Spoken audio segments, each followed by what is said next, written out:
வணக்கம். ஸ்ரீவாரி ராஜா 100 நாள் 100 ஆரோக்கிய குறிப்புகள். டே 22. மூக்கில் நீர் ஒழுகுதல், தொடர் தும்மல்.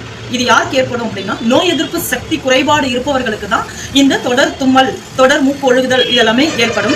நோய் எதிர்ப்பு சக்தி குறைவதற்கான காரணம் முதல்ல என்ன அப்படின்னு பார்த்தோம்னா, புளிப்பு தன்மையான புளித்து போன உணவுகளை அதிகமாக எடுத்துக்கிறது, இனிப்பு சுவையுள்ள உணவுகளை எடுத்துக்கிறது. உணவு பழக்க வழக்கம் சரியில்லாதவர்களுக்கு தான் இந்த நோய் எதிர்ப்பு சக்தி குறைபாடு அப்படிங்கிறது ஏற்படும். நோய் எதிர்ப்பு சக்தி குறைபாடு ஏற்பட்டது அப்படின்னாலே முதல்ல பாதிக்கக்கூடிய உறுப்பு நம்மளுடைய நுரையீரல் தான். இவர்கள் நிறைய காரத்தன்மையான உணவுகளையும் கசப்பு தன்மையான உணவுகளையும் துவர்ப்புள்ள உணவுகளையும் இவங்க அதிகமாக எடுத்துக்கணும். பாடி ஹீட் ஆனாலும் பித்தம் அதிகமானாலும் இந்த நுரையீரல் சத்து குறைபாடு அப்படிங்கிறது ஏற்பட்டுடும். அப்போ பாடி ஹீட் இல்லாமல் பார்த்துக்கணும். இவங்களுடைய உணவு ரொம்ப கடினமான உணவாக இருக்கக்கூடாது.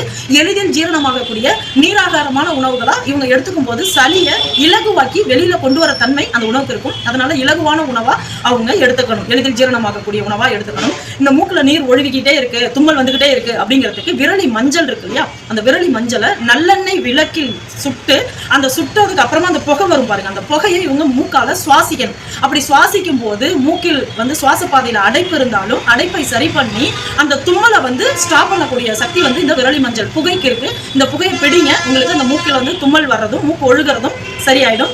உணவு பழக்க வழக்கத்தையும் மாத்திக்கோங்க. நுரையீரல் சத்து ஏற்படும் போது, சத்து கிடைக்கும் போது இந்த தும்மல், மூக்கு ஒழுகுதல், சைனஸ் ப்ராப்ளம் இதெல்லாமே வராது. ட்ரை பண்ணி பாருங்க.